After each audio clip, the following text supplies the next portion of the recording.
And we are live. What's up, ladies and gentlemen? Thank you guys for joining me on the late edition of Rebel Without a Reason. I definitely appreciate y'all being here. Make sure you hit that like button on the way in, hit that subscribe button on the way out. Let's go ahead and jump into this thing. Kaboom. What's happening, folks? So sorry I'm late. Slaving to the white man. We're going to jump right into things, though. I'm not going to take up all your precious time. We're going to try to go as quick as possible tonight. What up, Krabby? Cat F in the house. Atomic's in the house. Thank you guys for being here. Sleep X in the house.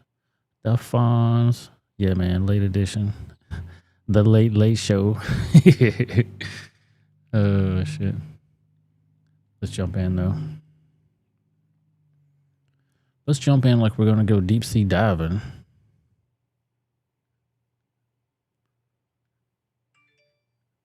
So many good shows to get started with. So many clips. Let's start off with Mr. Impeachment himself, Mr. Joe Biden, being led around by his wife because he doesn't know what the hell he's doing.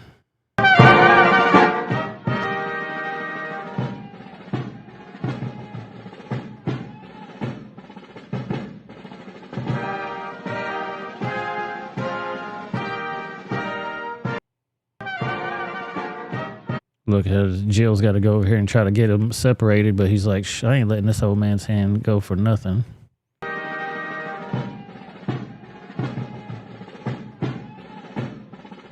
She got a tough job, man. Has anybody seen a first lady work so hard in her whole life?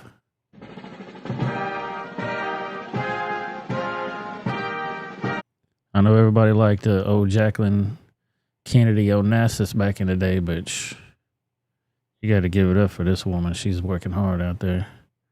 Look at old Chris Christie Cookie falling asleep on the airplane. You ain't got what it takes, sir. Did anybody ever see Donald Trump passed out on the damn plane like that? Never. That fool hardly ever slept. And he thinks he's going to be some kind of competition for Trump? No. Not even a little bit. What up, Six in the house? What about Donald Hops in the house? What's up, guys? Wolverine's in the house. I appreciate y'all being here for the late show. So I know y'all saw the news. Let's just get started here. We're going to go... so many damn stories, guys. Oh, my God.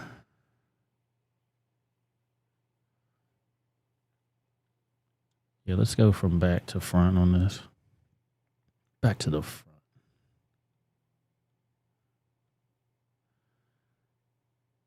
Just in, impeachment resolution to remove Joe Biden from office passes the House floor, moves to the Judiciary and Homeland Security committees. See right there, 219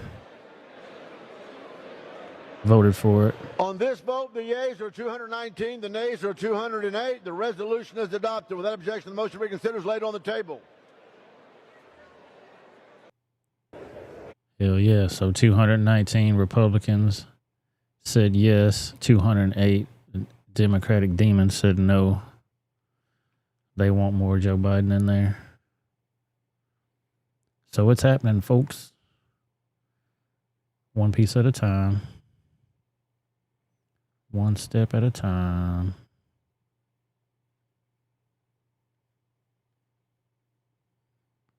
I don't know how long all those proceedings are going to take, but they're probably going to take a while. Everything's moved slow when they're doing the judicial things, especially when high-profile people are involved. Lucky even that's even going. Because, you know, they're trying to silence the Hunter Biden thing. All that stuff.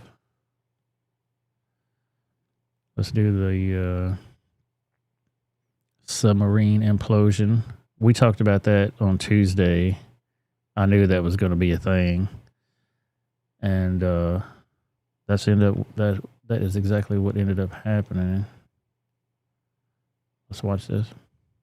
Rescue expert, friends of two of those on board, and you're getting some news. You're hearing some news. Yeah, I'm.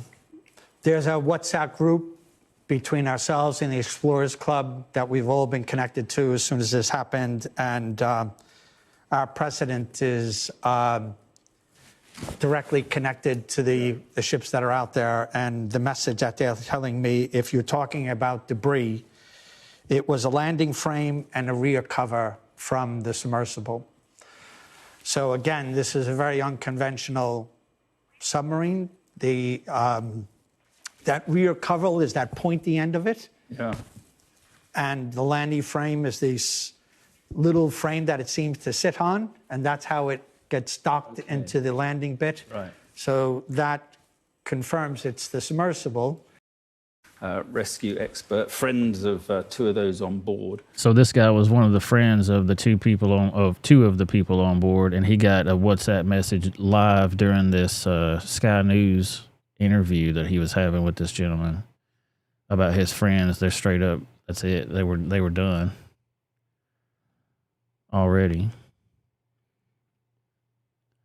Atomic. She says, "Can you please say a prayer for my family? We just found out today that our 11-year-old dog has cancer." Dude, that's terrible, man. I went through that with my dogs, and it's not fun for anybody. You just got to think about the great times that they gave you. You know what I mean? All the wonderful times y'all had together. I know that seems crazy when you got so much pressure on you like that, but nature has to run its course, you know what I mean? You can't have them forever. That's what makes the good times great. Don Hop says carbon fiber hole. What do you expect? Sure, nothing can go wrong. Oh, no, the whole situation that they had going on there was weird as hell. But yeah, prayers out to Atomic's dog. I'm sorry. To Cat's dog, man. That's crazy.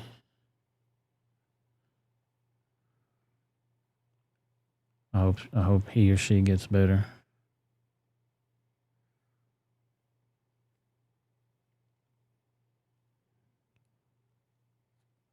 Let's watch the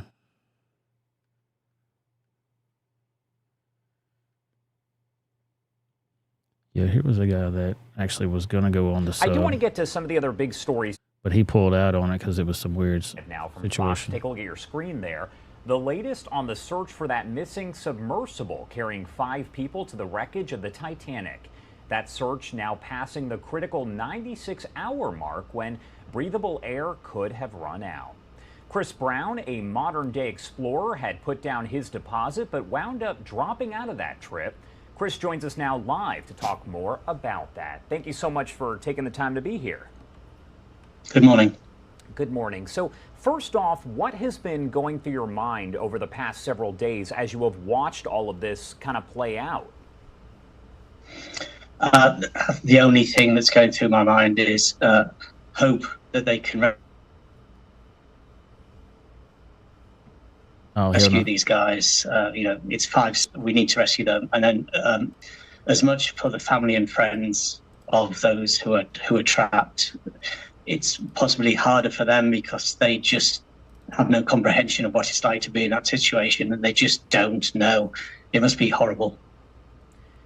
Explain to me, if you can, what made you decide at the end there not to go on the trip? What was it about the situation that prevented you from going? It was a culmination of things all taken together. When you pay a deposit on a high-ticket item like this, it's normal to pay a nominal deposit, and then you add to that as the company reaches milestones, because it's an experimental sub. They continuously missed those milestones. So they weren't reaching the depths that they had said that they would. And including right at the end of 2018, supposed to be diving in June of 2019, they hadn't even got down to 300 meters, bearing in mind that the wreck's at 3,800 meters. I'd seen the vessel during testing in the Bahamas, and they were using construction piping for ballast. The control of the vehicle is made with like an Xbox controller. The lighting inside was something that you'd see in a DIY shop. It just came across to me that they were, making good use of materials, but just kind of cutting corners. If an Xbox controller works for it and it's an ideal solution, why not improve on it and just make it a little bit more robust? They had a lightning strike and took out the electronics during the testing, which ended the testing. Now, those things happen, but my immediate thoughts there, well, where's the redundancy? If all the electronics are taken out, surely there's a redundancy system that could take over. That didn't seem to exist, not on the boat, but also not on the support vessels. And the thing that kind of clinched it for me was it became evident that the company wasn't going to seek certification for going down to those depths. Using new materials here, we're using carbon fiber, not steel and iron, which is normal, but also that they didn't intend to seek that certification, not for going down once, but for going down multiple times. Well, so you say right there, they failed testing several times, and he was like, you know what? I think I'm going to back out of this thing right now. No, thank you. And they still went down anyway, dude. They'll keep your damn deposit and go, peace out. You didn't want to do it. You signed the contract knowing several times over that it's death mentioned in that contract several times over. Let's watch what happened.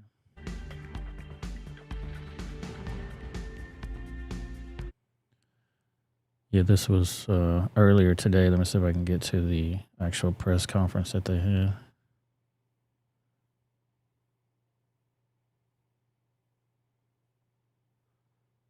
Oh no, they talked about it for a while.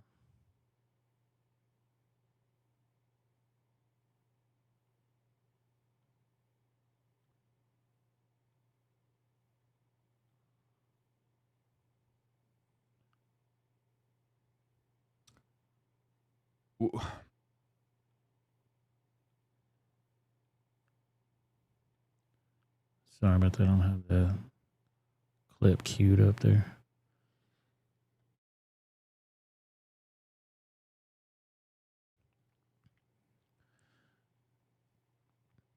But yeah, they found them. They said they found a debris field first. They found the debris field first, and then they pointed them to the where the wreckage actually was. And here's the 5 people that were on board. CEO Stockton Rush, Shanzada Dawood, and his son Solomon Dawood, Hamish Harding, and Paul Henry Nogale. That was everybody there. R.I.P. to them folks. They do dangerous stuff, man. You know, rich people, when you get enough money, you get to the point of like, man, I've done everything. I've went everywhere. And the Simpsons somewhat predicted this one too. They went down in a ship to look at the Titanic, and it didn't work out for them that well. Simpsons always predicting every damn thing.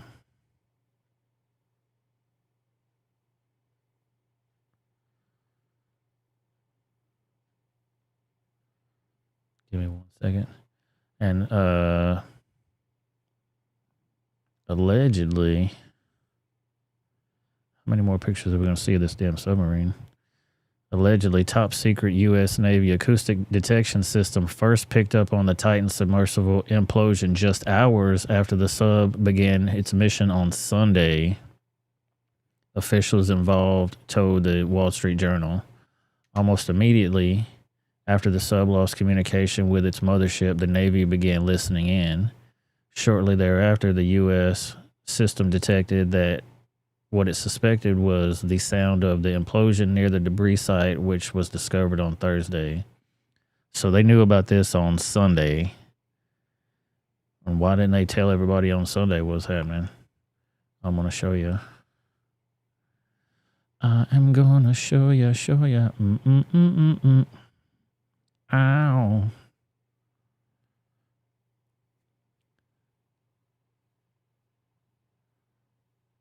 The U.S. Navy detected the Titan implosion on Sunday. This is from Jack Posobiec, by the way. Jack Poso on Twitter. They detected it on Sunday, but Biden administration only released news on Thursday after the Hunter Biden plea deal and whistleblower reports were released. So they held on to that news so everybody could be watching TV and watching all the reports, all the new updated news. So nobody would talk about the Hunter shit. But we talked about it anyway. Everybody talked about it. Yeah, why are they bringing it up now, Fonz says.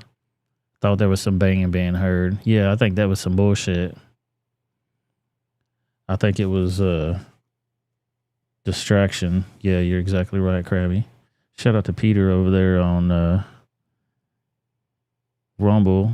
Hi from New Zealand. Says, yo, bro. Mandingo's in the house on Rumble over there. I appreciate y'all. Yep, definitely a distraction. Yep, same reason they lied about the Nord Stream. Yep, exactly right. Man, y'all some smart viewers. That's why I like you guys being here. The smartest damn audience on the internet. Make sure y'all hit that like button, hit that subscribe button. So sorry I'm late. We're going to keep this train rolling though.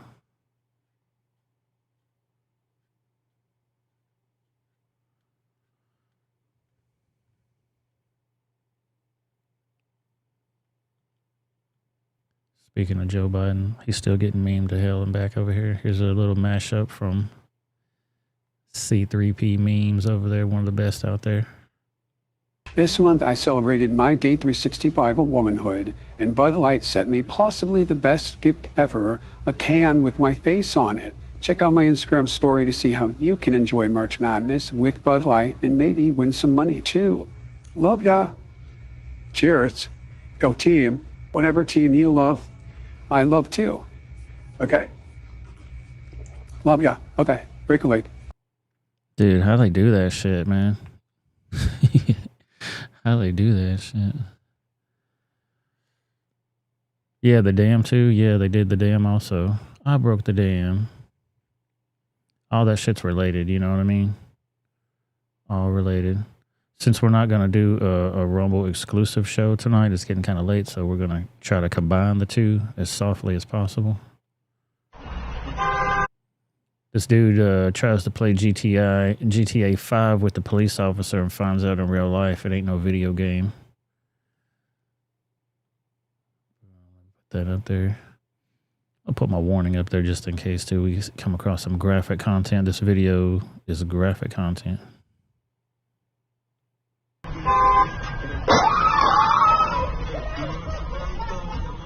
So he just rammed this cop car, if you can't watch this right now, he's ramming this cop car at that intersection. He pitted that fool. Boom. Ramming into the driver's side door of the police car. This is a SUV. Boom, boom. 2 shots out. The cop's about to let him have it.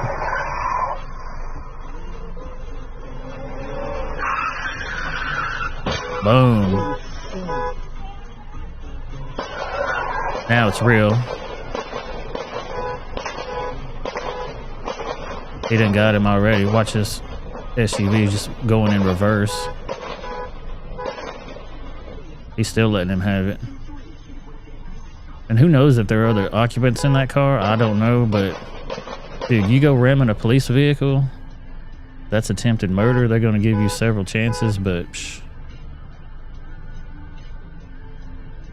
I don't know where this is, Atomic, but the street says Eastern Avenue. Could you imagine sitting at the red light and you see some shit like this go down? Wild. It looked like the cop was getting out of his vehicle right there. So he was straight, but whoever was in that damn SUV got aired out for sure. For sure. Yeah, so in case we didn't miss it here, even Jack Pasovic says, holy shit, the Wall Street Journal is reporting the U.S. Navy detected the Titan implosion on Sunday, but Biden withheld the news until today's whistleblower testimony on Hunter. The entire thing was a distraction op.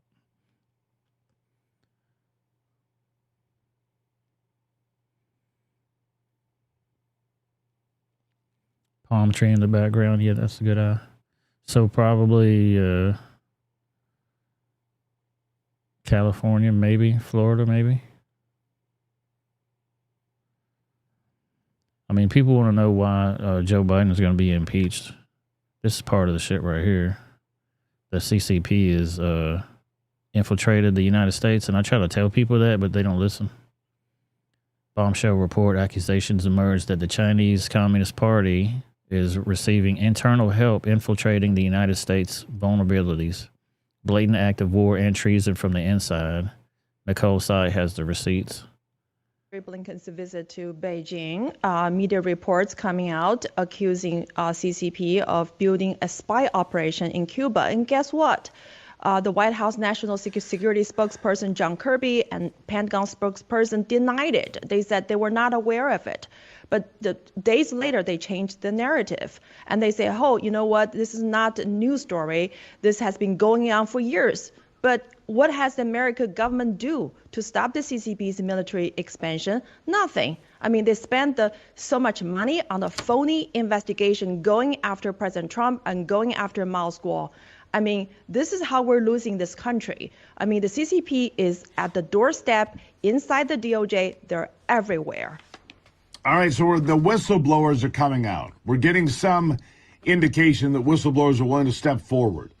Certainly in the DOJ, certainly in the FBI, certainly in the IRS. So we're getting whistleblowers that are making themselves heard. It's something. It's not enough to turn this thing around, but it's something. What do you think needs to happen, honestly, to get a firm handle and our hand back on the wheel, Nicole, so that we can control our relationship with China and not China controlling us? Well, we need to expose the Trojan horses that have been planted by the CCP inside the U.S. federal government agencies. Expose the sellout. Because without this sellout's internal help, there's no way for CCP to infiltrate this country. There's no way for CCP to attack America. You know what? Besides the weaponization of the DOJ and the FBI, the CCP has been buying up America's law enforcement officers from the NYPD and FBI as their private investigators and private detectives to spy on the Chinese dissidents on the U.S. soil. And there's so much, the CCP spying operation across the United States of America. They're in the name of the Chinese Community Cultural Organization, but what they actually do is to spy on the dissidents, not just on the Chinese dissidents, but also on everybody. So there's a real threat in this country, and the FBI and DOJ and the federal government agencies, they have done nothing to stop it. To the contrary, they're trying to cover up the CCP's crimes. They're trying to cover up the CCP's proxies. And so this is the biggest problem we're facing right now. Boom. Trying to tell people, man. I told people a long time ago, like, dude, this shit don't seem right. These masks and shit, the way the policies are being put forth, there's no common sense. It's all to destroy America. Like, for what reason? Who would want to do this shit? Oh, yeah, China fucking hates us. Yeah, okay. It makes so much sense now. French Revolution 2.0 needs to happen. Yeah. You already know. We're going to get to Tucker's episode 6 here in just a second. Did anybody get to see that? I posted it a second ago, but if you wanted to watch it together, we're going to watch it together. Hopefully they don't smash the stream like they did last time. Before we do that, look at this bullshit. This is crazy as hell right here. Musk versus Zuckerberg. And this is from Mario Nafal. the Musk versus Zuckerberg cage fight and how I accidentally caused it. 2 days ago, I tweeted about Meta's competitor to Twitter called Threads. I took a few jabs at Meta, then referenced their chief product officer saying how they've been hearing from creators and public figures are interested in having a platform that's sanely run. Elon saw the tweet and promptly responded to fictitiously by saying, I'm sure Earth can't wait to be exclusively under Zuck's thumb with no other options. At least it will be sane. Was worried there for a moment. A Twitter user responded to Elon's comment saying, better be careful, Elon. I heard Zuckerberg does jujitsu now. To which Elon replied, I'm up for a cage match if he is. Lol. And if this is as if this call out by Elon wasn't enough, Zuckerberg responded to Elon's challenge via his Instagram story by saying, send me the location, referencing the famous quote from the MMA fighter Khabib when he called out Conor McGregor. Now we have additional information about the potential bout. The location is going to be Las Vegas. It'll be fought in an octagon, UFC style. The potential referee is Joe Rogan. I don't think he'll referee. He might commentate the shit because he's good at doing that, but who knows? Andrew Tate has offered to train Elon in preparation for the fight. UFC President Dana White claims he spoke to both Elon and Zuckerberg, and both are dead serious. While Zuckerberg has experience in jiu-jitsu and MMA, Elon undeniably has the physical advantage over Zuck.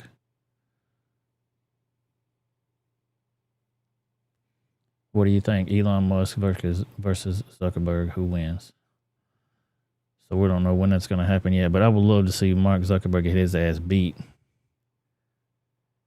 Whip that ass.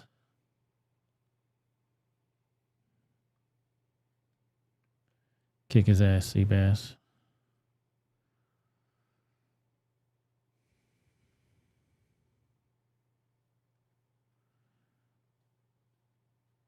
So, nothing like I could care two shits about either one of those, but I always like a good fight. And I definitely want to see Zuckerberg get that ass beat. Let's watch Tucker's new show episode. This episode 6, everybody. It's going to be available on the YouTube channel.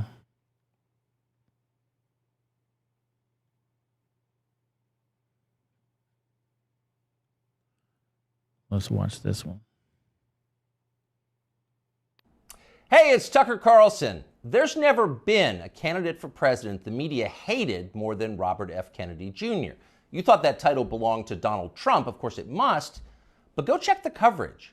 Trump got a gentle scalp massage by comparison when he announced. When Trump rolled out his presidential campaign in 2015, the New York Times waited. Atomic, are you ready for the Tucker situation? I'm seeing your message right now saying, hang on a second. Yeah, Elon will knock his ass cross-eyed. Dude, I'll watch that. Atomic's back in here. Okay, cool. Donald said back in the Chinese mafia had him on not paying hookers and drugs, keep him tied up in a motel in China. Yeah, you know what? I did see some stuff about that, and it's hard to tell if any of those things are... Oh, you saw it? Okay, cool. We're going to play. It's hard to tell if some of those things are real or not, but if you saw any of that laptop report, it's hard to deny it, man. Let's get back into it. Until the 17th paragraph of the story to attack him. But as well known as he is, the paper said at the time, Trump is also widely disliked. And then they cited a poll to back it up. That was the attack on Trump.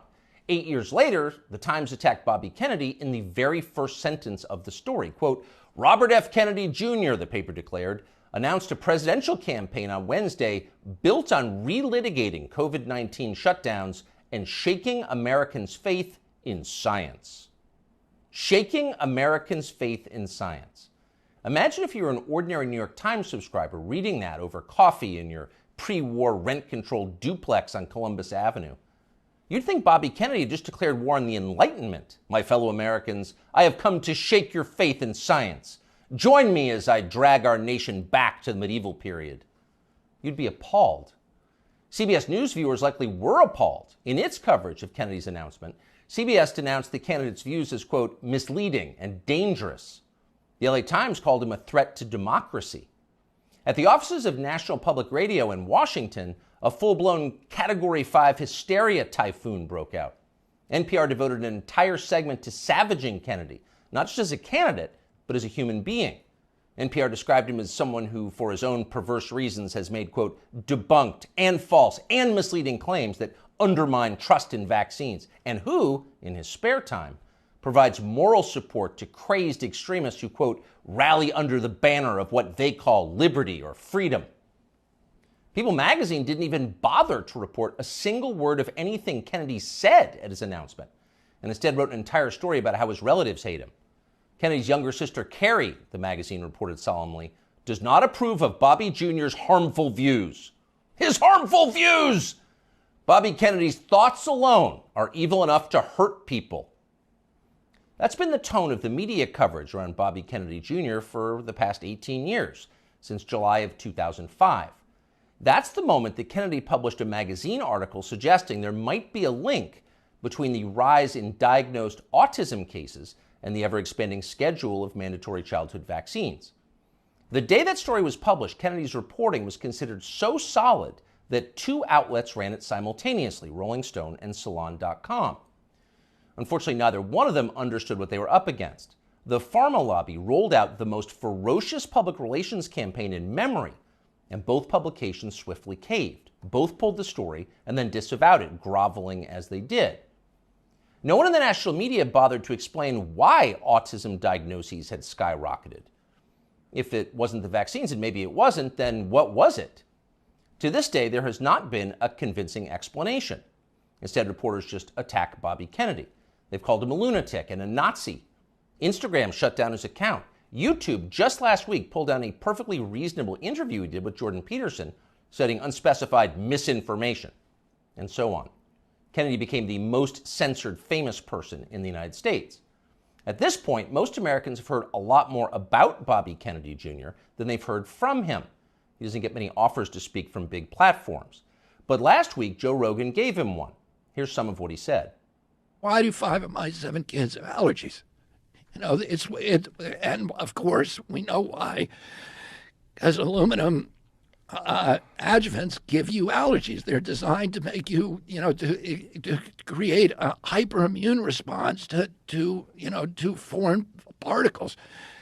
And let's stop right here just for a second. If he's all anti-vaccine, why did he let his kids get vaccinated? And now they got asthma and shit. Just an observation. Last category is, the allergic diseases, peanut allergies, food allergies,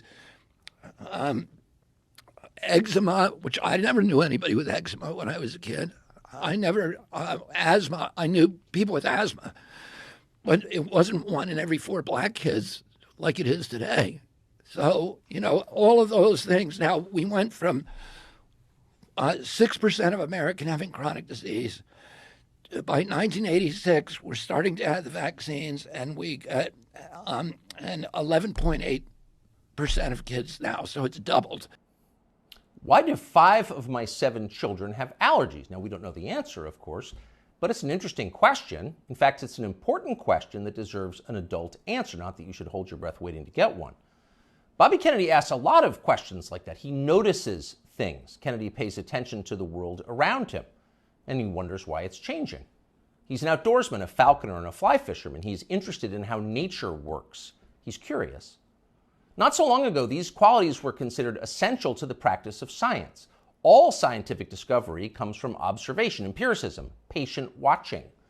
Without the willingness to put aside your pre-assumptions and assess with honesty the things you see and touch and smell, the changes taking place right in front of your face, you can't do science. You can't create art. either, or journalism or theology. You have to be willing to notice the obvious. And when they tell you you're not allowed to notice the obvious, you should be concerned. Imagine you were on a commercial airline flight. The plane is just leveled out at 37,000 feet. You're closing your eyes for a nap. And suddenly you smell smoke. And it's not your imagination. You can see it. It's starting to fill the cabin. All around you, people are hacking and choking. The guy in the next seat has a napkin pressed against his mouth. And he's mumbling what sounds like Psalm 23. Yea, though I walk through the valley of the shadow of death. So clearly, the airplane is on fire. But almost unbelievably, no one has said a word about it. Not a single person is acknowledging this is happening. Everyone is silent. So in panic, you yell for the flight attendant. There's smoke in the cabin, you say, as if she hasn't noticed. But she stares at you with hard eyes. Shut up, racist, she replies. That's a dangerous Russian conspiracy theory. Stop spreading misinformation or I'll call TSA and have you arrested when we land. That sounds like a fever dream, but it's also pretty close to the experience of living in the United States at the moment. All around you, things seem to be fraying and getting worse. Your gut tells you there's something very bad going on, and all the evidence suggests that there is. But the people in charge won't acknowledge that. Everything's fine, they scream. Stop noticing. But wait, I don't remember this many kids having allergies or asthma or eczema or autism or, for that matter, body dysmorphia. And why so many suicides? What's going on here? Shut up! Stop asking questions! That's their answer. But Bobby Kennedy won't stop asking, and that's why they hate him. As Kennedy spoke on the Rogan show, a reporter for Vice.com called Anna Merlin was watching. Merlin was so enraged by what she saw that she dashed off an article attacking Joe Rogan's employer for allowing the conversation to take place. Spotify has stopped even sort of trying to stem Joe Rogan's vaccine misinformation, read the headline. The piece never even described much of what Bobby Kennedy had actually said. Merlin dismissed the entire interview as, quote, a detailed survey of Kennedy's most dangerously incorrect views, a far too extensive list to outline in full. In other words, we here at Vice don't have time to describe all of Bobby Kennedy's lies, but trust us, they were lies. Then Merlin called Spotify to see if she could get the episode censored. Much to her profound frustration, Spotify refused to censor the episode and kept the interview on its website. So she spent the next several days ranting about all of this on Twitter. People were listening to the wrong things, and Anna Merlin was mad about it. So was Peter Hotez. Hotez is a pediatrician from Texas who became moderately famous on MSNBC during the COVID lockdowns as a Biden shill and a vaccine promoter. Hotez read Anna Merlin's piece and then huffily retweeted it. Effectively, why is Bobby Kennedy allowed to talk in public? And that gave Joe Rogan an idea. Why not have Peter Hotez debate Bobby Kennedy on his show? You claim he's wrong. Why don't you explain why he's wrong? That seemed fair. But Hotez wouldn't bite. So Rogan offered to give $100,000 to Hotez's favorite charity if he agreed to come on. Soon others made their own pledges and the pot swelled to over $1 million. But still, Peter Hotez wouldn't come. Instead, he scampered back to MSNBC, where one of the channel's oilier hosts assured him he was doing the right thing by dodging the debate. Arguing with Bobby Kennedy is morally equivalent to debating a Holocaust denier, the host said. No decent person would do that. And of course, Hotez agreed. Quote, 200,000 Americans needlessly perished because they believed the anti-vaccine disinformation and refused to take a COVID shot. So really, talking to Bobby Kennedy would be a lot like abetting murder. And Peter Hotez, MD, PhD, was not going to do that. But wait a second, you ask yourself. Let's think about those numbers. 200,000 people died because of vaccine disinformation from Bobby Kennedy and people like him? How do we know that? Is that really science? No, it's not science. Because we don't know that. We can't know that. There is no way to know that. Peter Hotez's claim is a political attack posing as science, and he specializes in those. Here he is on television during the so-called pandemic. It's all about mask compliance. That's going to be absolutely critical, because if you don't have masks, remember, this virus aerosolizes, so even 6 feet is not enough. It can go 17, 18 feet, several. Look at this goober. And look at all these. Remember this shit when they had the counts? That's when I couldn't even watch TV anymore. I said, dude, I'm turning this shit off. I can't look at this shit every day. This whole thing should just say lie, lie, lie, lie, lie, lie, lie, lie. What we really have to do is have vaccine mandates in the schools. We should have a rule that anyone who walks into a school over the age of 12 has to be vaccinated. This is the nature of the anti-vaccine movement in this country. Yeah, and I don't know if y'all saw the Joe Rogan interview that he did with this guy, actually. He asked him straight up, like, dude, how often do you eat junk food? Do you run? Do you do anything active to stay active? He's like, no, man, my wife gets on to me about eating right and this and that. And he's like the health administrator. Come on, man. It's somehow married now to far right-wing extremism and white nationalist group. Anyone who's the bow tie murderer. Hell yeah, that's exactly right. And see, when I saw everybody with these fucking masks on, I'm like, dude, this is some China. This is some China shit right here going on. Vaccinated and has been lucky enough to escape COVID, your luck is about to run out. And I call it anti-science aggression coming from Senator Rand Paul, Senator Johnson, members of the House of Representatives, in addition to those two senators, are a killer. And is it just me, or does he look pale as a mofo right here? I mean, they got makeup on and stuff to put him on TV, but he looks pale as hell, like he's about to pass out. It's all about mask compliance. We must have vaccine mandates for children. Take the vax or you will die. Anyone who disagrees with me is a white nationalist and a killer and probably an agent of Putin. Do we say probably? Let's revise that. Certainly an agent of Putin. Again, here is Dr. Peter Hotez. We're starting to see now those same anti-vaccine messages that's coming out of the U.S. And now we're finding it in Africa and Latin America. And remember, what the other reason we're seeing this is the Putin government has, this has been reported by U.S. and British intelligence, has been piling on with this whole systematic program of what's being called weaponized health communications, trying to destabilize democracies with anti-vaccine, anti-science messages and targeting. So according to British and U.S. intelligence, anyone who disagrees with Dr. Peter Hotez is a disloyal American working to destabilize our democracy on behalf of Vladimir Putin. Now, by comparison, never in his life has Bobby Kennedy Jr. said anything half that demented. But keep in mind, Peter Hotez claims to have a valid medical license. He is allowed to treat patients. After a while, even MSNBC viewers were going to have some questions about a guy who talks like that, and apparently some of them did. As the lockdowns wore on, the population started to notice that many of the core claims the TV doctors were making were untrue. You'd only need one shot. If you got the shot, you would never get sick. You would never pass the virus to others, and so on. They said these things, as you know, again and again. Ultimately, they were proven wrong, but they never admitted it. They just attacked the people who noticed. Here's Dr. Peter Hotez calling for the Biden administration to arrest anyone who questions the COVID vaccine. The Biden administration has to realize that anti-science is a killer. Disinformation. Yeah. It's not even just disinformation. This is an anti-science empire right now, and we need Homeland Security. We need the Justice Department. We've really got to figure this out, and Health and Human Services will not be able to figure this out on their own. It's not a medical problem. It's a law enforcement problem. They've doubted me. Arrest them! It's a horrifying outburst if you think about it. If you were on tape saying something like that, you would be deeply ashamed. But Peter Hotez is not ashamed. He's become even more grandiose. Hotez has written a self-congratulatory new book called The Deadly Rise of Anti-Science, a scientist's warning, as if you were a scientist. Here's how Hotez describes himself in the book's promotional literature. Quote, during the height of the COVID-19 pandemic, one renowned scientist in his famous bow tie, appearing daily on major news networks such as MSNBC, NPR, and BBC, and others, Dr. Peter J. Hotez often went without sleep, working around the clock to develop a nonprofit COVID-19 vaccine and to keep the public informed.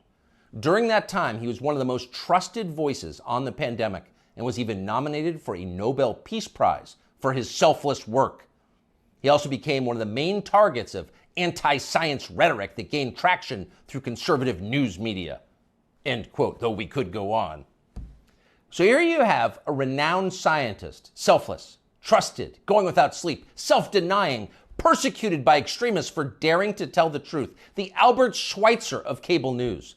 That's Dr. Peter J. Hotez. The fact that a partisan buffoon like Peter Hotez can describe himself this way with a straight face and the backing of a publisher makes you despair for the country's future. But don't despair. There is hope. Hotez will never debate Bobby Kennedy Jr., but it doesn't matter. Kennedy has already won. He's more honest than Dr. Peter Hotez, and that's obvious to anyone who's paying attention. A New Economist poll shows that Kennedy is more popular and far less hated than either major party frontrunner. After almost 20 years of being silenced, Bobby Kennedy Jr. is being heard, and why wouldn't he be? Kennedy's theories about vaccines may be right, they may be partially right, they could be even utterly wrong. No one's proved it either way. But what we can say with certainty is that America's medical establishment has beclowned itself for all time. Its official positions on vaccines, psychiatric drugs, puberty blockers, reassignment surgeries, a long list of other politically fashionable priorities have no connection whatsoever to legitimate science. It's all effectively witchcraft. At the annual meeting of the American Medical Association in Chicago last week, for example, delegates issued a statement attacking the body mass index as a tool of, quote, racist exclusion, which has caused historical harm. Next year, they will denounce thermometers and stethoscopes. They're insane. Compared to them, Bobby Kennedy is a mainstream figure, and people understand that. That's why he's winning. And you know he's winning by how his critics are doing. So just 4 years ago, Anna Merlan was regarded as an important expert on conspiracy theories and misinformation. She'd written a book on the topic. Here she is talking about it. I've always thought that in the case of conspiracy peddlers, it's not necessarily a super profitable enterprise to ask whether they really believe it or not, because I don't know what's in their hearts. I don't know what's in their minds. All I know is what they spend their time doing, which is promoting conspiracy theories. In the case of ordinary people, conspiracy consumers, and most Americans are, to some degree, consumers of conspiracy theories. All the studies that we have show that like 1 in 3 Americans believe in some conspiracy theory to some extent. For the people in the very sort of deep end of the conspiracy pool, people who are consuming a lot of conspiracy content, I think it's really important to look at the way it helps them make sense of the world and make sense of our political moment and make sense of a lot of times like what's happening in their own lives. All the studies that we have show that like 1 in 3 Americans believe in some conspiracy theory. Huh? You'll notice the upspeak, the rising inflection at the end of the sentence. That's a familiar tick in Brooklyn. It's designed to turn a declarative sentence into a question and thereby belittle the listener. Do you follow me? Is this too complicated for you?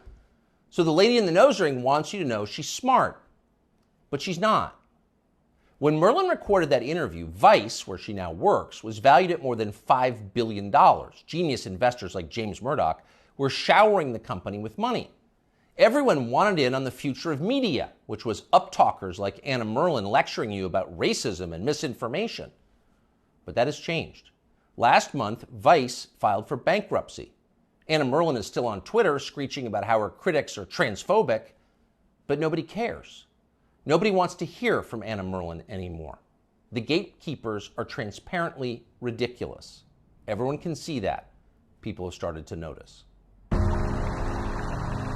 Younger people say the news is full of lies. In Kennedy's motorcade. 239 people tell the death of Jeffrey Epstein. Well, there you go. Yeah, Vice went bankrupt, didn't they? Come on, man. You went from $5 billion to getting all the money put into you in the world, and now you're going bankrupt? Something happened.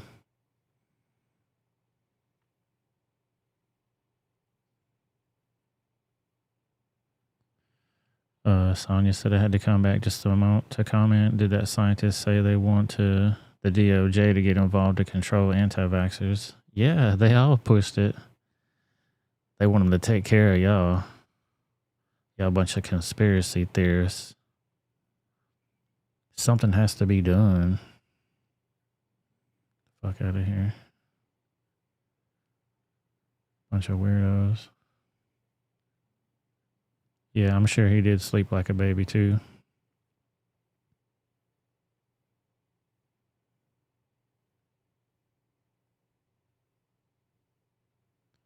Yeah, I like the fact that he caught those details too. And Sonia, is that real Brooklyn speak? What he was talking about when you have that inflection on the end of your statement like, you understand what I'm saying, don't you? I guess that's a question too. Yeah, no purebloods. They don't want it. Y'all stubborn as hell. That's what it is. Y'all a bunch of rebels. That's what it is. Shout out to my rebels too, by the way. Thank you guys for being here so much. Lamo. Sorry I was late today. I do my best to be on time. The white man be slaving me out. Shout out to my moderators. Anthony McQuaid, Atomic Tabasco, Cat F, Zeta Wichi's Cane Sword, Latina and Cali, and the beautiful Miss Sonia's scrapbook. I definitely appreciate you guys being here. We're not going to do the usual half and half Rumble show. We're just going to keep things rolling. Check this out. Antifa leftists and media spread a story that a gay San Diego man was set on fire by homophobes in the Hillcrest area. The San Diego PD revealed the CCTV footage captured him brutally beating a pregnant woman and fleeing after she set him on fire to get him to stop. So the real story was he was out there beating the hell out of a pregnant woman, but they all tried to say, oh my God. Oh my God, they attacked me because I'm gay. I like to suck that meat stick and they want to attack me. Get out of here, dude.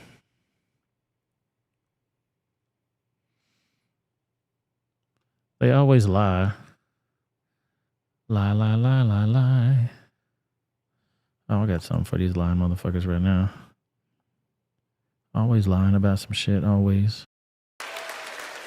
Stop. You lying motherfuckers, stop. Stop, stop, stop. You kiss my ass. You lying motherfuckers, stop it. Stop lying, you assholes. They always lying about something constantly. I think she was from Brooklyn, Sonia, because Tucker threw that in there at the end. He said she had that Brooklyn accent to it.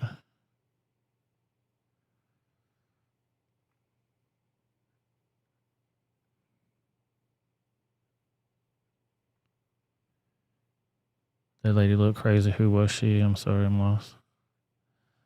It's a long story. She's a left-handed idiot that's writes what she calls herself an investigative journalist, and she wrote a whole bunch of articles and probably a couple of books even about conspiracy theorists and how dangerous they are. Yeah, I did see the graduate that stole the mic. Yeah, that was funny.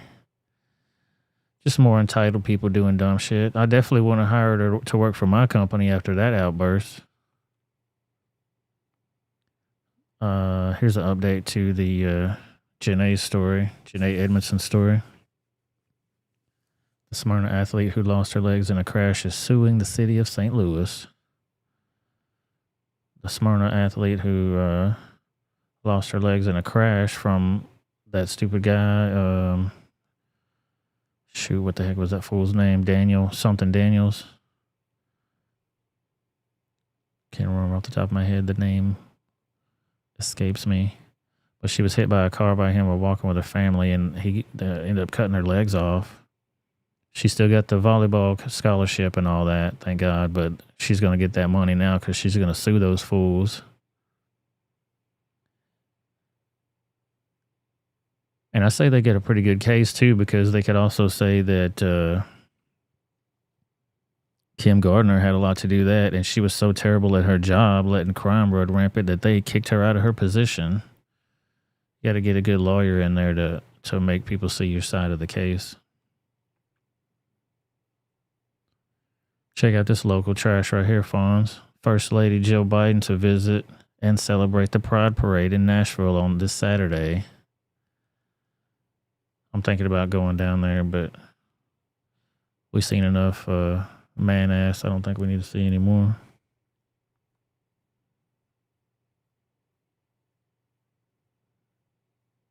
Yeah, didn't the woke DA get fired in St. Louis? Yep, she sure did.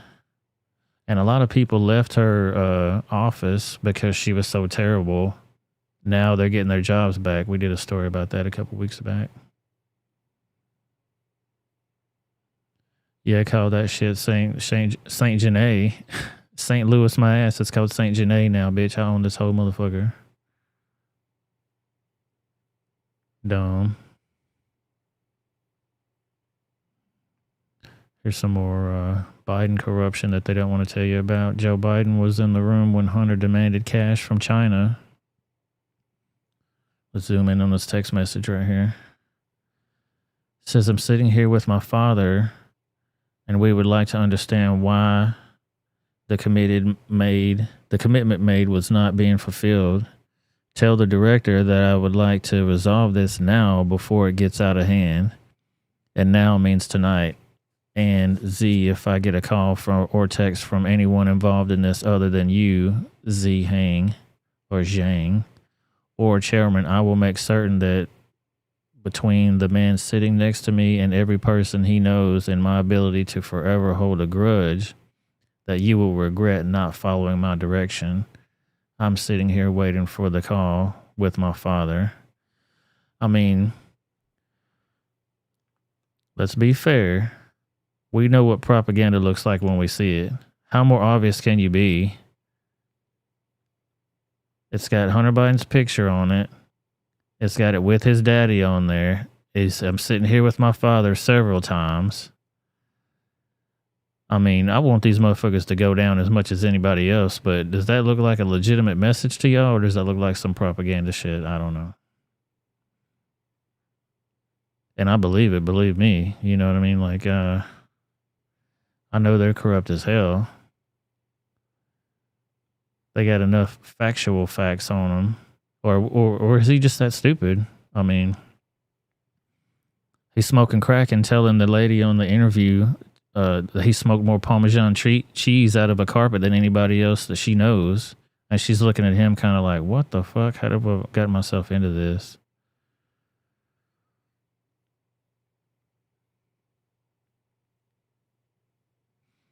Yeah, Fonz, what about that Colorado storm that happened in Red Rock, homeboy? Did you see that shit?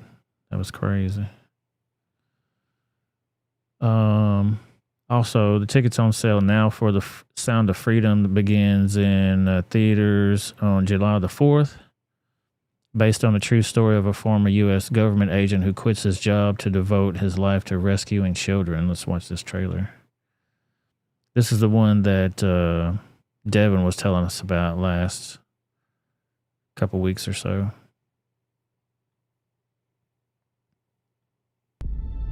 It is the fastest growing international crime network that the world has ever seen. It has already passed the illegal arms trade, and soon it's going to pass the drug trade. Because you can sell a bag of cocaine one time with a child 5 to 10 times a day. God's children are not for sale. How long you been doing this? 12 years now. How many pedophiles you got? 288. How many kids you found? Timoteo, tú rescatas niños, ¿verdad? ¿Puedes ayudarme a encontrar a mi hermana? Te lo prometo. For Homeland Security, you know we can't go off rescuing Honduran kids in Colombia. Which means she'll disappear for good. Imagine walking into a room right now, seeing an empty bed. What we do? You quit your job, and you go and rescue those kids. So at this moment, she could be a block down the road, or she could be at Moscow, Bangkok, LA. She's a major operator. It's all rebel territory. No one goes in. Not the army, not the police, not us. What if this was your daughter? There's no Marine unit coming. You're on your own. This job tears you to pieces. And this is my one chance to put those pieces back together. When God tells you what to do, you cannot hesitate.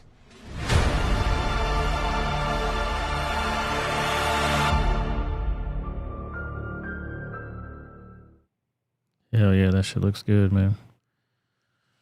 So go to angel.com/freedom there for your tickets, or to pay it forward, buy somebody else a ticket to go see that. Hashtag 2 million for 2 million. And we'll probably try to show that when it comes out on July the 4th. Depends on what the release is. If it's only in theaters, we won't be able to do it. But if it goes out digital, we'll try to screen that on the movie show. Here's that hail damage we were just talking about. Crazy. And this is my line of work right here. I should be in Colorado right now. I want to get to a look at this video right here, just some of what's been circulating on social media after hail, and a lot of it fell during a Louis Tomlinson concert, injuring nearly 100 people. That concert outside of Denver, Colorado last night. Christina Carbone was there and joins us live to talk more about what happened. Thank you so much for taking the time to be here. Of course. So first off, just explain for me what played out, because looking at some of that video, it looks... It hailed, fool. You saw it. What played out? Hail fell from the sky and it was running down the damn steps. It's everywhere, too. And people were trying to get away. Shoot. Come on, hailing every day. Dude, what's pricing at like out there? Because I would imagine it's probably down in the dumps because you got so much goddamn hail going on. What did you want me to show again, Wolverines? He said I missed it. Show me again. What'd you miss?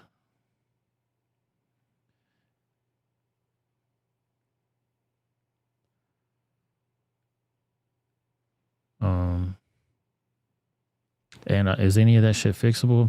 I imagine some of it's got to be fixable. You get sides. That Texas shit's fucked up, dude.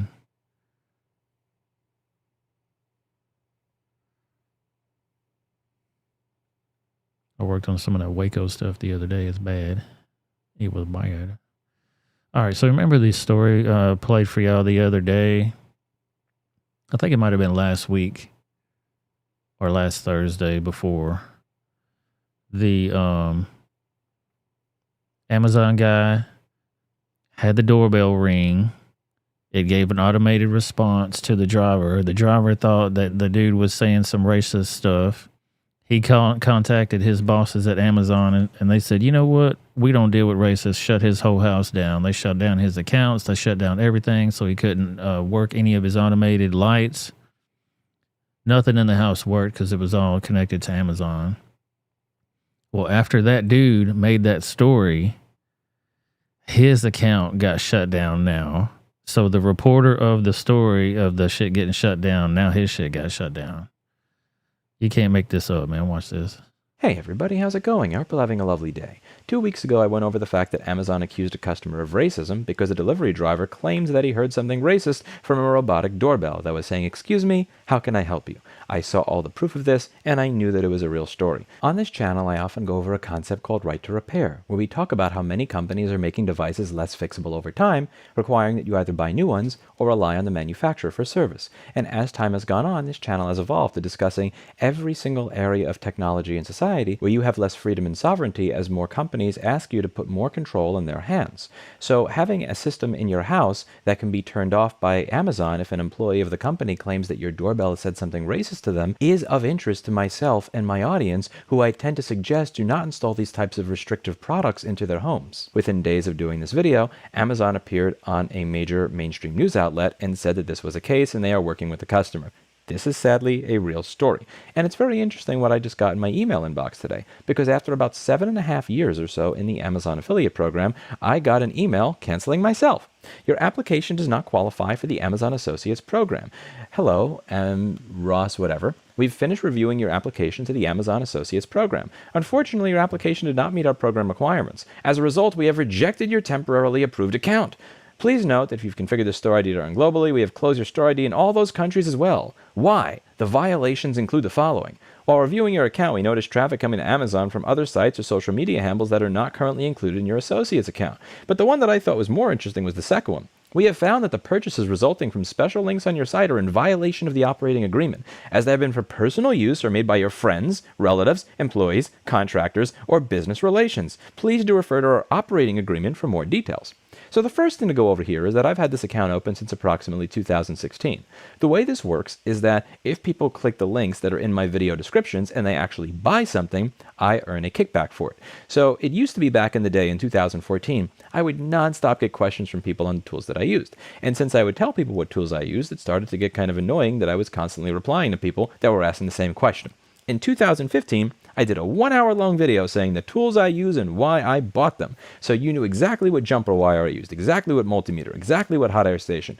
And I still got inundated with questions. And I would respond and I go, I can't believe people are still asking the same question. I answered it 1,000,000 times.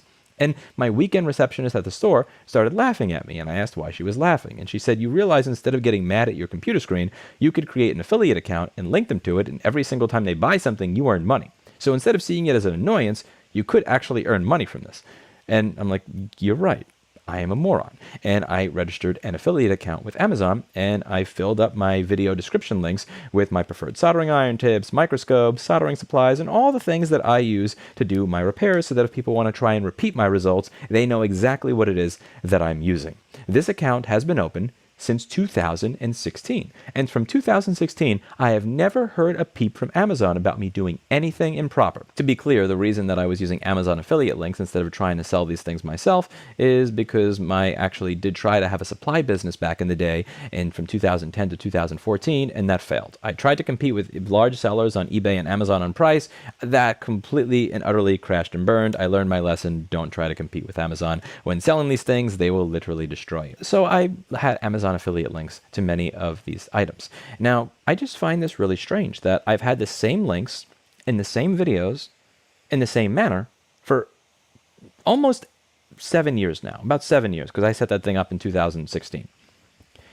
And a week after I do this video, they're telling me that I'm having my employees and my friends and my family members using my account against the terms of service. They have provided no evidence for these claims, and I wouldn't expect them to provide that evidence because I believe they have none, because I am using the same links on the same YouTube channel, on the same videos, for the same equipment, in the same format for 7 years. It's only now that they appear to have an issue with the manner within which I'm using their program. Imagine that. To be clear here, what they're accusing me of is me calling my dad and saying, hi dad, I need you to buy a bunch of soldering equipment using this link so that I get a kickback from it.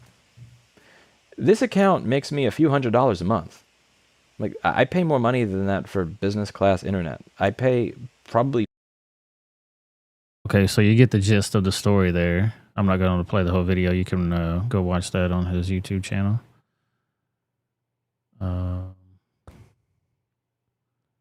But yeah, that's crazy as hell. Like his shit got canceled because he did a video about somebody else's shit getting canceled.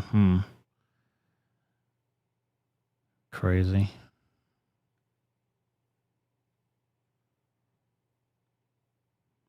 Let's watch this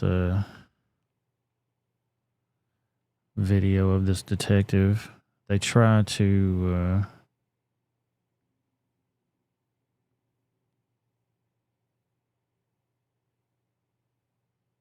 I may want to save that for the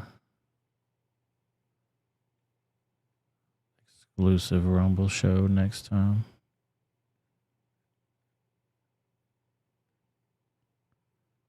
Sonia, I sent you some stuff on Twitter too, whenever you get a chance to check it out. All right, here we're going to keep going. I hope you got some money saved up for the summer. It says breaking report. Prices expected to explode this summer as supply collapses. Gas stations will run out of fuel. I'm not going to read that whole article, but how would your budget be affected by a $2 increase in the cost of a gallon of gas? That's the prospect millions of Americans are facing during this summer. Because remember, he sold off a lot of oil. They drained the supplies. I mean, dude, how to take over America 101. You know what I mean? Drain all of our reserves and impose all kind of crazy ass policies on people. Have this weird motherfucker talking dumb shit. Admiral Rachel Levine claims transgenderism is a superpower, that trans people are all superheroes. What is happening in this world, man? What's going on here?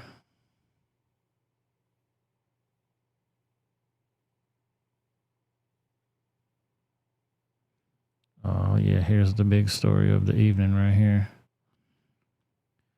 This happened in Boston. Listen up, folks. 4 kids ages 5 to 10 were rescued from a squalid transgender safe space apartment in South Boston. The apartment was filled with drugs, sex toys, and the corpse of a black trans person. Hold on to your butts on this one, ladies and gentlemen. When they got here, they discovered someone had died and also found that several people were hiding children in a back room. Tonight, 4 children less than 10 years old are in DCF custody after authorities and public officials say they were found in an apartment with 6 cross-dressing men, sex toys, drugs, and alcohol. Firefighters discovered them after one of those adults died at the apartment. It was obviously sickening, to hear from those that were there at the scene describing what they saw and the actions of the adults that were in the room. The apartment was in extreme unsanitary conditions. All adult parties were being uncooperative and denied having children in the apartment. Drugs, alcohol, drug paraphernalia, sex toys, etc. And so they were concerned. They had reached out to me just to make sure that it didn't get swept under the rug. The governor says DCF is now involved in investigating. Just heartbreaking, terrible situation. DCF has taken those children into its care and custody right now. I'm glad this is getting out there, though. This is a local story in Boston, but they're not going to be able to hide this shit. Yeah, you didn't hear about that. You probably won't hear about it anywhere else either. Let's see if they have any follow-ups.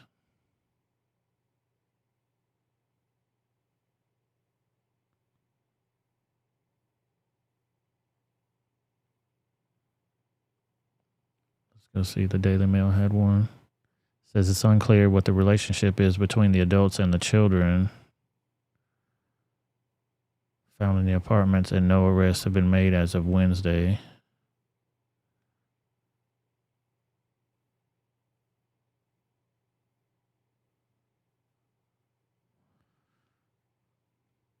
Let's see if we can find something else about it.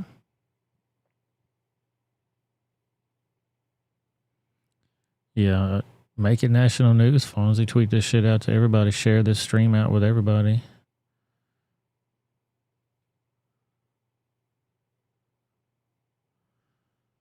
Drop this link into the chat.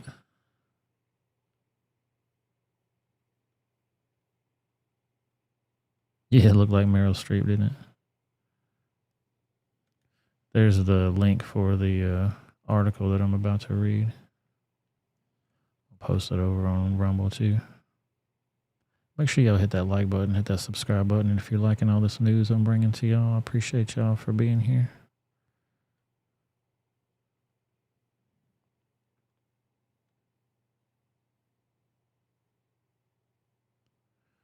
It says fire officials found 4 children jammed together in a cramped room surrounded by filth and a stench permeating the air. The children were reportedly being hid in a back room by men dressed in women's clothing who were uncooperative and denied having children inside. A transgender black woman was pronounced dead at the scene, according to a police report. We saw that 4 kids, 5 to 10. Ages 5 to 10 have been taken into care after first responders found them hidden in a squalid Boston apartment surrounded by sex toys and drugs, where a black trans woman was dead on the floor.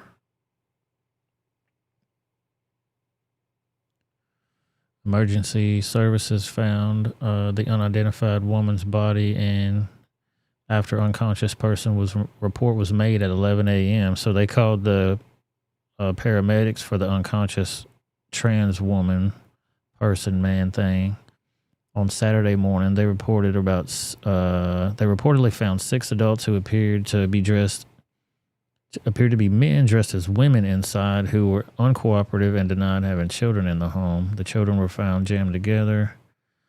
Already saw that. Hidden by an adult male reportedly wearing a wig. City Councilor Aaron Murphy told the NBC partygoers attempted to stop a responding firefighter from finding the kids. Wow. When he opened the door, he saw 4 children and what I believe are 2 adults in the back room, and it was really disturbing to him. Murphy said to NBC, "They just seemed scared," he says. Boston police are classifying the incident as a death investigation resulting from cardiac arrest, and no arrest had been made as of Wednesday. No arrest? Dude, come on. How much more evidence do you need of some weird shit going down and you're not arresting nobody?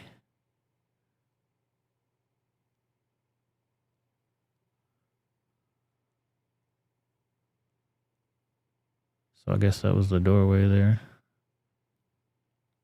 This is the neighbor who wasn't named told the NBC Boston they were traumatized by the discovery. Crazy, man. A drug overdose, I'm sure, probably. I posted the story to my fake book account. Let's see if they ban it and send me to Facebook jail. Probably. You gonna get locked down. They try to lock on me. Yeah, if what happened to the kids? If no arrests were made, that means the police did not see anything wrong with what was going on there, and they just left the kids there? Child endangerment, yeah. Yeah, catching them in the actual act, dude. I mean, how much more do you need? Other than walking in and physically at that moment and in that exact moment and seeing something happening, how much more evidence do you need? Crazy. I'm going to drop this link to that news story as well in the chat for y'all. It's got the video for, that's the Twitter feed for it there. The actual tweet itself has the video. But that was News Channel 5 in Boston, in case people wanted to go find the clip for themselves.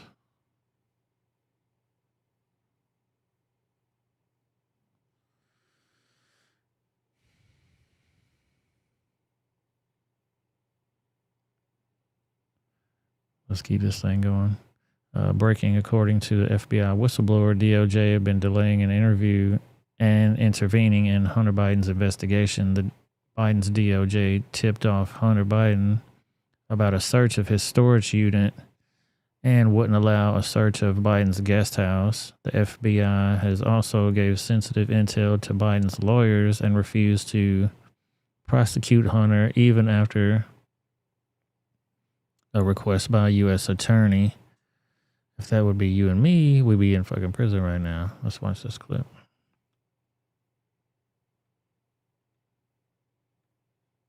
Whistleblowers claim the Biden Department of Justice is intervening and overstepping when it comes to the investigation of the president's son. Despite what whistleblowers described as a clear-cut case for tax liability on these payments, IRS investigators say they found themselves hamstrung internally. The testimony we have just released details a lack of U.S. attorney independence, recurring unjustified delays, unusual actions outside the normal course of any investigation, a lack of transparency across the investigation and prosecution teams, and bullying and threats from the defense counsel. This was a campaign of delay, divulge, and deny.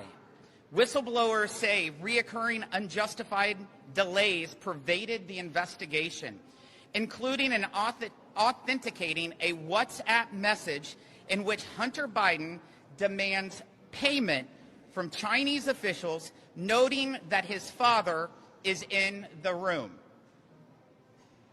The whistleblowers revealed IRS investigators were told by U.S. Attorney Leslie Wolf that because the evidence would be found in the guest house of former Vice President Biden, quote, "There is no way," close quotes, "a search warrant for evidence would ever get approved."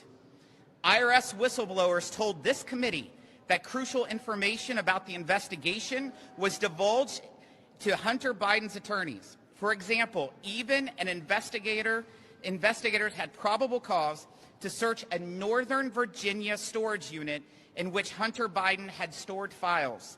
Attorneys for Biden were made aware prior to any search, providing them valuable time to remove any materials that could be useful evidence.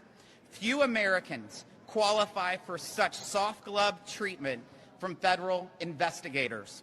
Testimony shows that U.S. Attorney of Delaware David Weiss tried to bring charges in the District of Columbia around March of 2022 and was denied. Weiss sought special counsel status from the DOJ in the spring of 2022 and was once again denied. Weiss sought to bring charges in the Central District of California in the fall of 2022 and had that request denied in January of 2023. Yeah, so this is another one of the reasons why Joe Biden's getting his ass impeached there, because he's helping Hunter Biden with the FBI and the DOJ to stop investigations. Like, this shit's crazy as hell, man.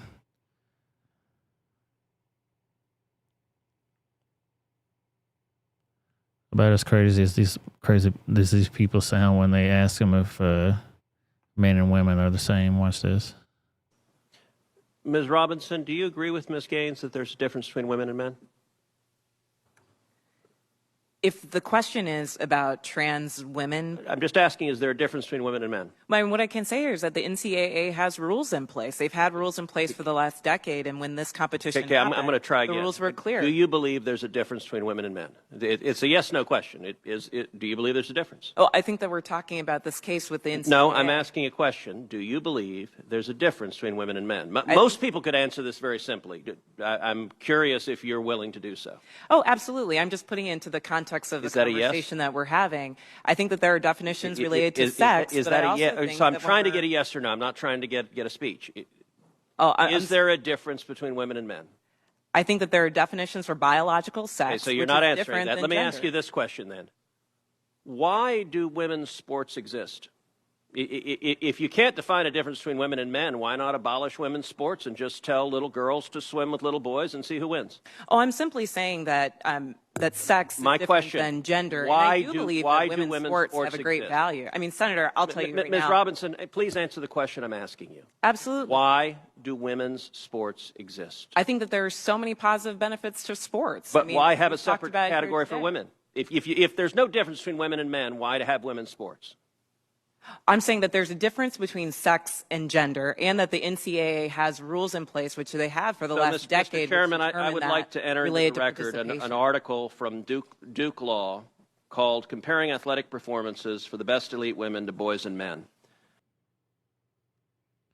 Yeah, so why even have the different sports altogether if there's no difference? These people are ignorant as hell. You plumb ignorant. That's what they used to say here in the South. You plumb ignorant. And the GOP actually did censor Schiff's raggedy ass. I hope y'all saw that. They were mad too, boy. They were going, shame, shame, shame. They were upset. On this vote, the yeas are 213 and the nays are 209. With 6 answering present, the resolution adopted. Without objection, the motion to consider is laid on the table. House will be in order.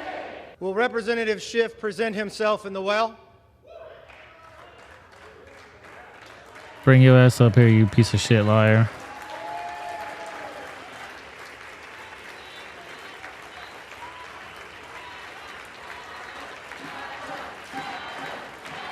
By its adoption of House Resolution 521, the House has resolved that the House of Representatives censures Adam Schiff, representative of the 30th Congressional District of California.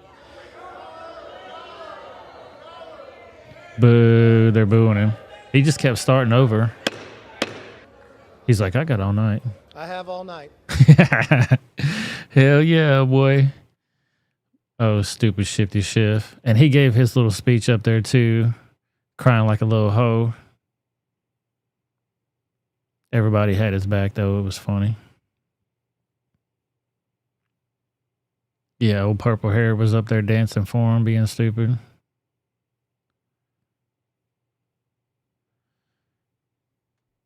I don't know who Little Tuda is, but this is a 14-year-old rapper, supposedly. I don't know. 14-year-olds rap as a career. Little Tuda shot and killed in Chicago. He looks so innocent, man. He's only 14 years old. Why would that happen? Oh, hell, wait. Oh, damn. I'm sure this is unrelated to the dough. 14 years old, totally legal to have that firearm with an extended mag clip. Probably got the little switch on there and everything.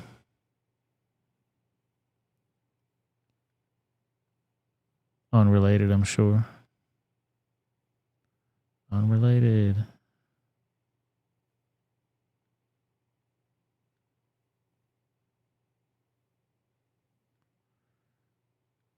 Oh, yeah, here we go. We got a good one. Here's a school board mom giving them the heat about these damn woke ideologies. Hello, everyone. I've been coming here for 5 years now, and I was going to talk to you about some practical things that I thought you could change about 3210, but I've changed my mind. I've been really confused over the last 5 years as to why we spend 45 minutes to an hour of every public meeting talking about how great everyone is and how great everything is in the schools, and now I've figured it out. I figured it out because all these people came here to defend you all from hurtful words. This is obnoxious. Let me just say, there is one goal for the educational system.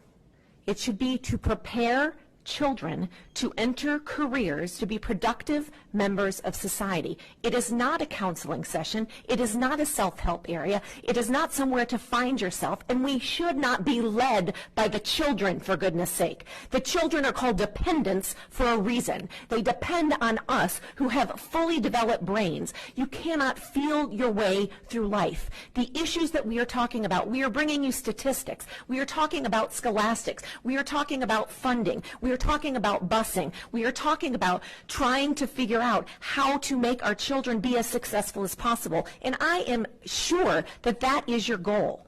And what we have been called tonight is what they're claiming that we're saying to children. We're having an adult conversation. There are not children in this room.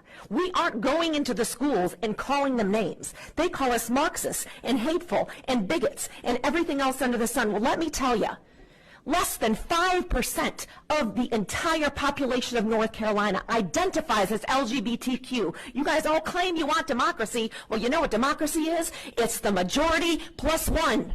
It's 50 plus 1. You know what? More than 50% of the people in this state claim that they believe in God, Almighty God, who made us male and female, God who made marriage between a man and a woman, God who said that we must protect our children. The fact that we can stand up here and we know, we can brag about all of the wonderful graduations, but we know the statistics. 50% of children did not pass their end of grade test. What are we celebrating? We have children coming up here telling us how horrible the mental health crisis is. Why? Most of us went to public school, and all of our peers are not in mental health crises. We have to ask ourselves, what are we doing to our children? I'm going to say we are discussing things with them that they are not emotionally, intellectually, and morally able to handle. That is what is causing the anxiety. That is what is causing the depression. That is what is causing the confusion. We need our children to be able to be children, to be able to be innocent, to be able to enjoy childhood and not know all of the drama and all of the difficulties in adult life. That is what we want. We want our children to be able to read and write and to think for themselves, and we demand that the children who fear God are protected in your schools. Hell yeah, boy. I couldn't have said it better myself. She tore that up, son. Tore it up all the way. Kids need to be kids, man. It's these damn pedestrians that are trying to push more normalized, blurring the line between adults and children. You don't want to get into it, man. We need to watch that damn movie, though. When it comes out, it's going to be a big one. Check out this post that ABL posted. Hello, everyone. I've been coming here. Oops. ABL says he would already died trying that in the States. What's he talking about? The British TikToker Mizzy is back to his old tricks following yet another arrest and is once again walking into random people's homes. This little ugly bastard needs to get a 2-piece and a biscuit. You know what I'm saying? So we're baking in the block here with the guys, and I saw a door that's open.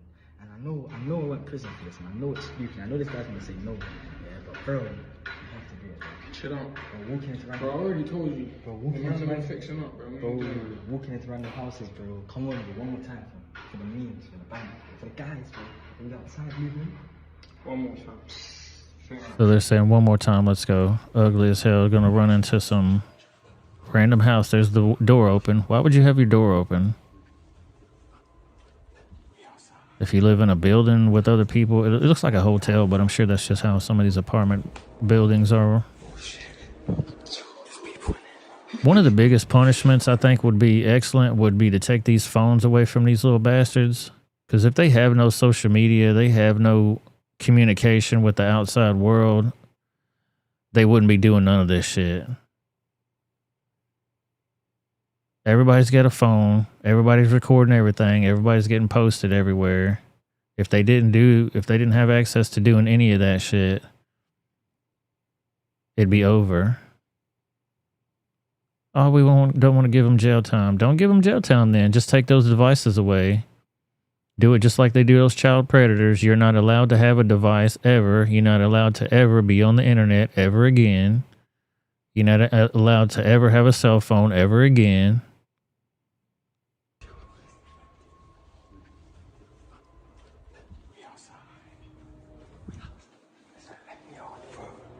Yeah, more than one person too. Like, this is a whole group of little idiots coming into somebody's house. I mean, you could be tending to your kids. You could be straight butt naked in this room right now. You could be going deep. Who knows what's going to happen in these bedrooms?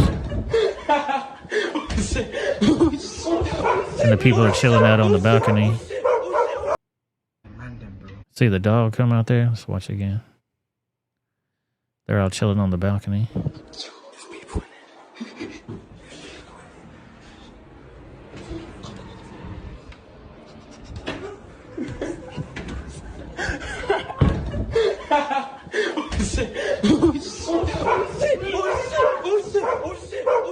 Look at that dog.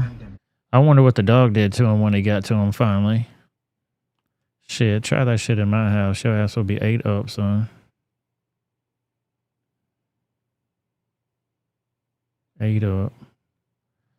This next video is a pretty good interpretation of what's going on in America right now. The normal person doesn't know what's even happening, but your damn head is on fire.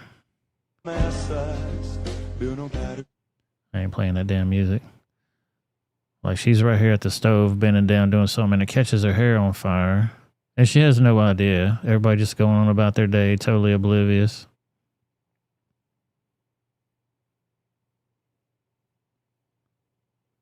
Oblivious as hell. Like, this shit is still on fire, straight up on fire on her head.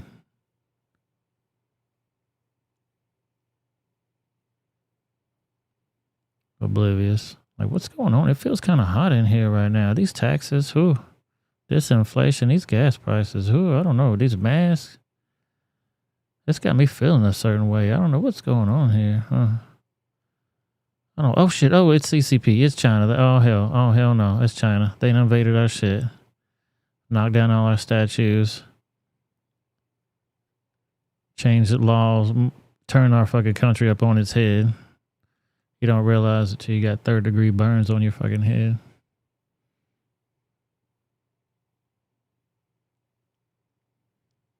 Yeah, she was a candle.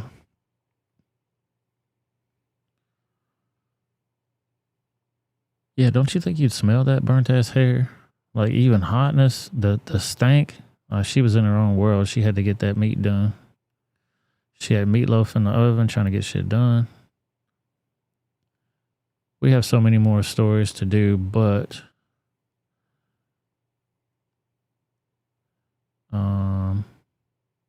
let's watch Lauren Boebert go in on Adam Schiff's ass.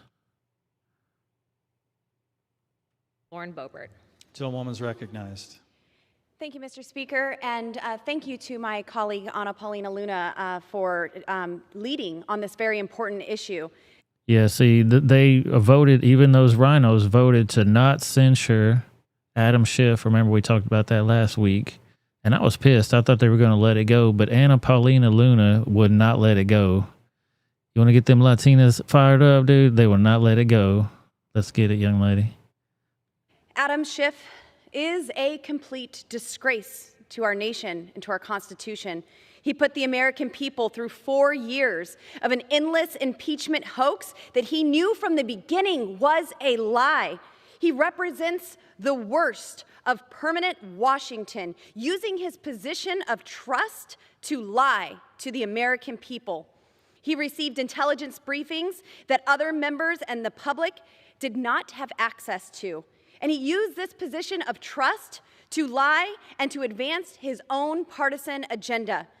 Schiff's disgraceful time in Congress has destroyed Americans' faith in our institutions.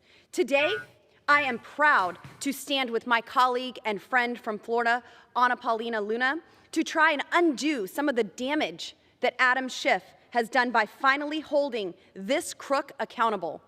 Today, we are saying enough is enough by censoring him, and referring him to the Ethics Committee.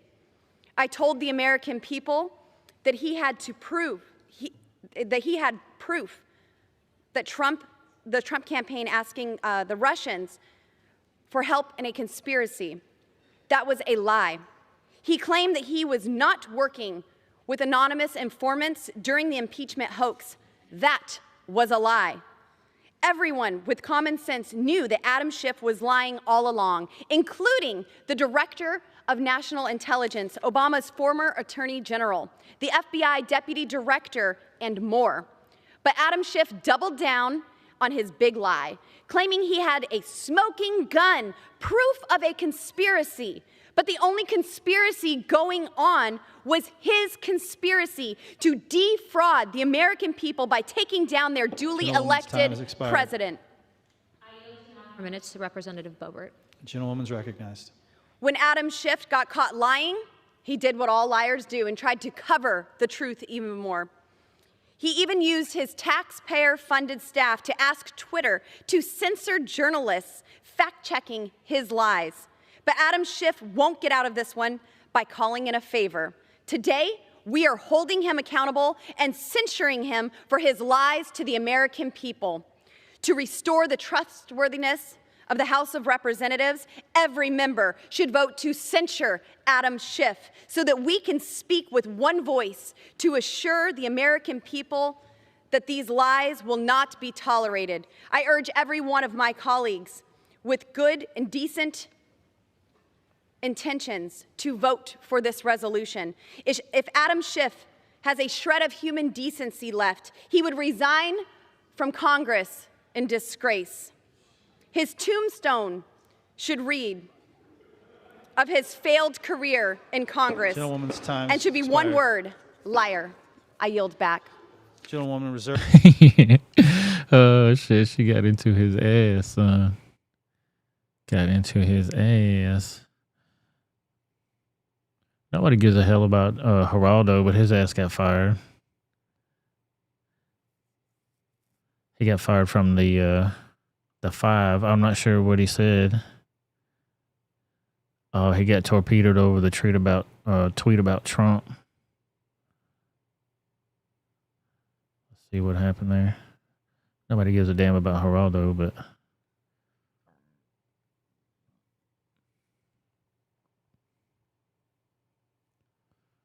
Fox News contributor Geraldo was in trouble with critics again. This time he's in trouble over a hot take he shared on Twitter. He suggested that the country would face turmoil if former President Trump loses the 2024 presidential election. Oh boy. Donald Trump was grossly underrated and unfairly besieged president. I will not vote for him in 2024, not because of what he did in office, but what he did after he lost the election. In 2024, the danger to the Republic will not be if he wins, it will be if he loses. Oh boy, that's a good way to get your ass fired. He got fired for a tweet because he didn't want.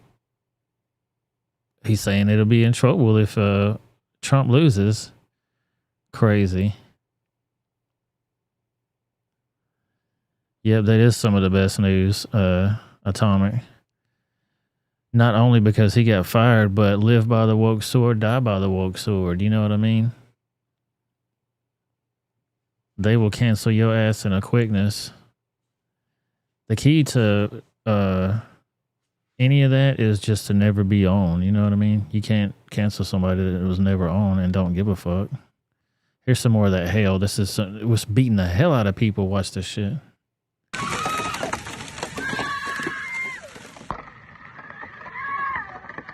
This happened at a Red Rock concert, so people just didn't know what to do. It was like it was probably forecasted to rain at least.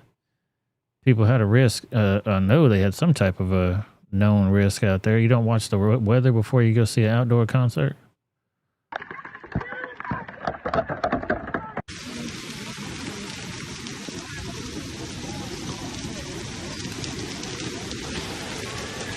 Look at that. I beat the hell out of them hands too, trying to cover her head up, busted the windshield. And that's what it looks like after it hails. You just got a lot of white little ice pellets all over the ground. Rain, it'll be gone in 30 minutes. They're like it never even happened.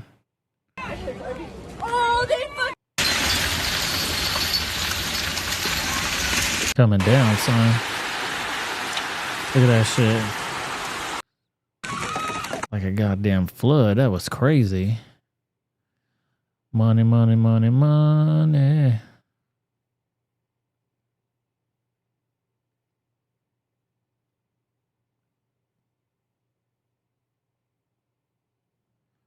Yeah, let's watch this. The Florida man who dove in the missing tank sub, he said it's not a Disney ride. Let's watch this.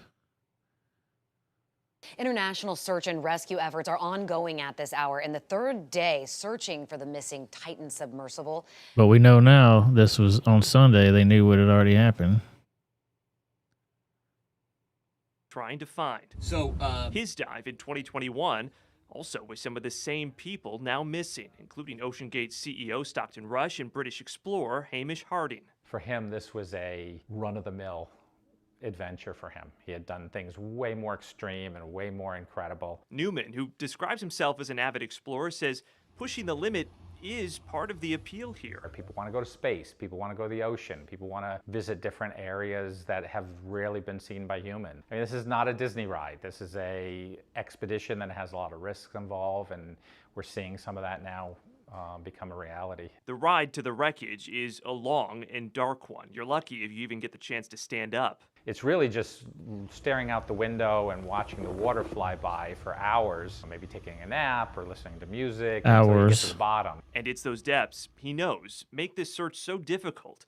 What he doesn't know is this. Does this at all change if you would ever do something like this again? Good question, right? I mean, until this is resolved, I don't think I'm processing that. But we can't just sit here and do nothing because we're afraid of pushing the limits. He says, obviously, he's holding. Yeah, so and they were bolted in that bitch from the outside, so even if they came to the surface, they'd have been dead, man. DED.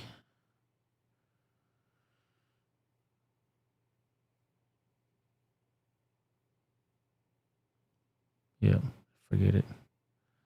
Let's watch this one clip from Adam Schiff in Durham. The son of a presidential candidate gets calls all the time from a foreign government offering dirt on their opponent. Is that what you're saying? I don't think this is unique in your experience.